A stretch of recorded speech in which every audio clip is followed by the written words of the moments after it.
Now that our bacon is smoked, it's time to slice it and then pack it, and then we'll freeze it. So set in the refrigerator overnight, and then since we've been home from church, put it in the freezer. Then it is frozen on the outside some and stiffened up, and makes it a whole lot easier to slice when it's good and firm. These are the hooks that I use in the smoker. It's stainless steel. It's got a point on one end, and I put about 2 of these in each bacon slab. They make bacon racks that are longer. They cost more, but I like these. I got about 20 of them, pretty reasonable. And the more versatile, I just put more. If I have a bigger piece, I just put more hooks in it.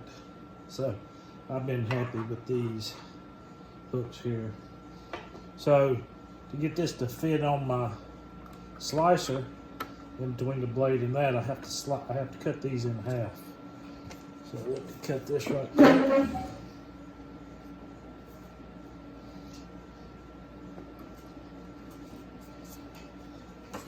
And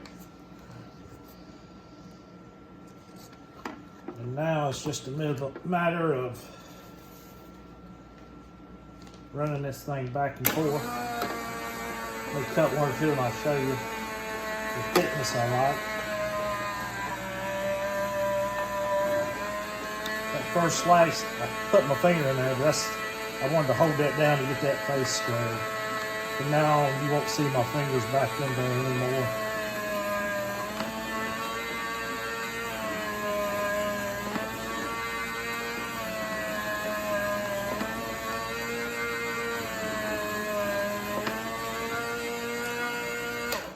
Okay, let's see what these look like.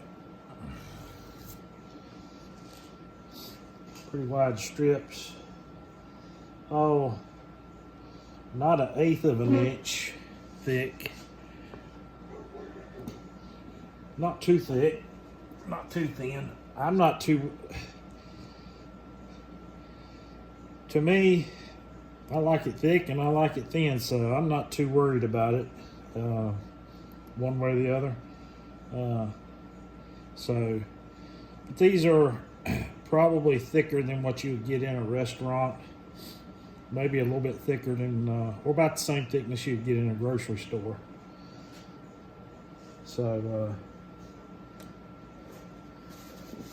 what we'll do is, let me finish slicing this up, and then I will, we got a frying pan down here in the garage, and what I like to do is as I'm making sausage or bacon, I like to cook a little bit along as I go, just to make sure I like the seasonings in the sausage, and in this case, the thickness of it. So I've cooked a couple slices, but I think I'll cook a thin slice and a thick slice, and let you see the differences between the two.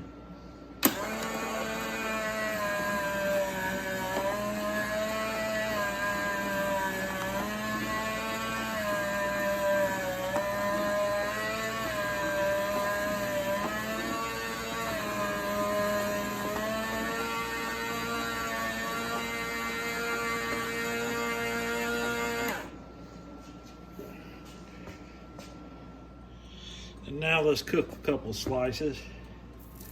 This is the thick.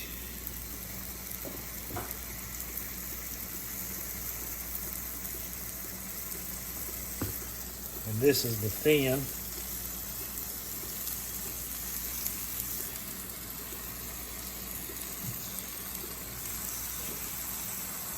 Now it don't look like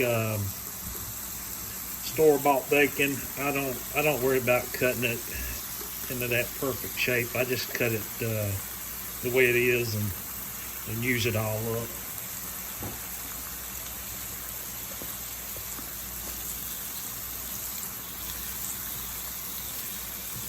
So you can see the thin's already curling. That is actually a little thinner than I normally slice it when I cut something a little thinner, but this is definitely thicker than normally slice it as well, or thicker than I normally slice it as well, whatever I said. So we'll let this go for a minute, flip it, and then we'll just take a look at it. Okay, so bacon's done. This is the thinner bacon right here. I've had it up against the side so it stop cooking and drain a little bit more. And this is the thicker.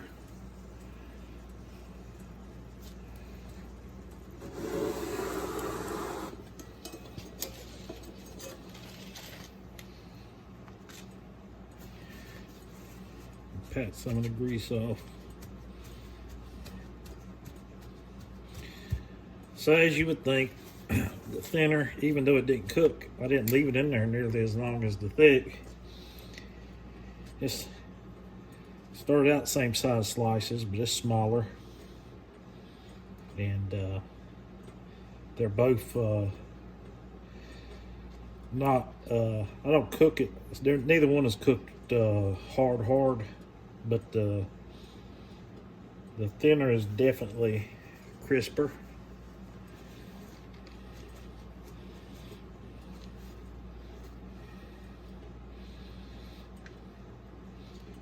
Yeah, let me take a bite of that.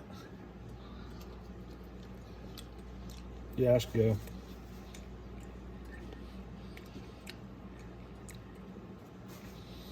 And the thicker, a little more. Yes, a little more chewy, a little more meatier, but good too. It's just different. I like them both. It's just, I could see both of them on a bacon, lettuce, and tomato sandwich. I'd love either one of them. So I think I'm just going to continue to cook them or cut them a little thicker. So let me get back to cutting. Now all the bacon is sliced and wrapped with I like to use something like that plastic wrap, saran wrap, cling wrap. I have one of those food savers vacuums, but I actually prefer this method now because with a food saver, if while it's in the freezer, if it gets a little puncture, the whole bag fills with air. With this, I just roll it up tight, and I don't worry about laying this out even. We just weigh a pound and roll it up in there tight, squeeze all the air out, and then we turn it the long ways and put another roll around it, and that really seals it up good, and it doesn't matter what happens. It's not gonna get freezer burned. And then after this, I'm gonna put a wrap of freezer paper over it, and then I will mark the date and the what it is. And so we got 10 bags of about a pound of sliced bacon, and then we got 2 smaller little bags of bits and pieces and the ends that'll be diced up and put in a pot of beans or something like that. So we go ahead and wrap these up in paper. And then here's a pretty good trick on how to wrap this up. I think I saw a lady on a YouTube channel called Deep South Homestead do it this way. But you just get a square piece freezer paper, tape one end there to your package, roll it a little ways up through there, and bring these over like this. And I'm horrible at wrapping Christmas presents. I'm actually maybe a little bit better at this, not much. And then once you get that folded in like that, continue to wrap that up. And I keep pulling it toward myself, keeping it tight as I go. And then all we've got left now is this one corner here. And pull that back right there. And then we'll write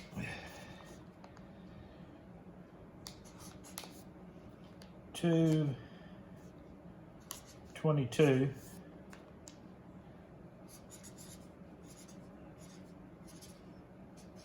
bacon. And then we'll finish wrapping up these bean bits here, and we'll be about done. It's a lot of work. Yeah, it's a lot of work, but it's worth it. It's 2 pigs, so that's all sausage, breakfast sausage, Italian sausage. Those are all 2-pound Ziploc bags. 2 pound, 2 pounds each. And then bacon and some roast. Lots of other stuff. So it's worth it. Oh, I don't drink Jack Daniels. Jack Daniels, that's what we got, those boxes behind the ABC store. All right, have a nice night. Now let's cook some. Oh, shoot.